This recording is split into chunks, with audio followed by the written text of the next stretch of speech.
தெய்வத்தின் குரல் 3ஆம் பாகம்.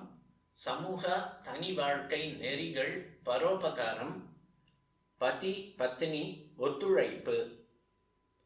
ஸ்ரமதானம் மாதிரியே எல்லாரும் சம்பத்தி தான் என்கிற பணதானமும் துளியாவது பண்ண வேண்டும். எத்தனை குறைச்சல் வருமானமானாலும் அதிலும் ஒரு காலணவாவது தனக்கென்று இல்லாமல் தர்மத்துக்கு போகணும். இதிலே ஸ்திரீகளால் ஆகக்கூடியது நிறைய இருக்கிறது.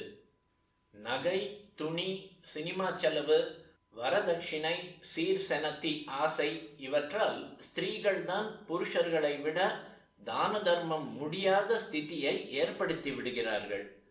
ரேஸ், சீட்டு, குடி, சிகரெட் முதலான துன்மார்க்க செலவுகள் புருஷர்கள் தான் செய்கிறார்கள் என்று எனக்கு தெரியுமானாலும் அவர்களை விடவும் பெண் ஜென்மா எடுத்தவர்கள்தான் எல்லா உயிர்களுக்கும் தாயாக, தியாகிகளாக உபகரிப்பதில் உதாரணமாக இருக்க வேண்டும் என்பதால் சொல்கிறேன். அகமுடையான், பெண்டாட்டி இருவரும் ஒத்துழைத்து தர்மம் செய்வதற்கென்றே மற்ற செலவுகளை குறைத்து கொண்டு கொஞ்சமாவது மிச்சம் பிடிக்க வேண்டும். இருக்கிறவர்களும் இதற்கெல்லாம் ஆகிற செலவை சேமித்து பரோபகாரத்துக்கு பயனாக்க வேண்டும்.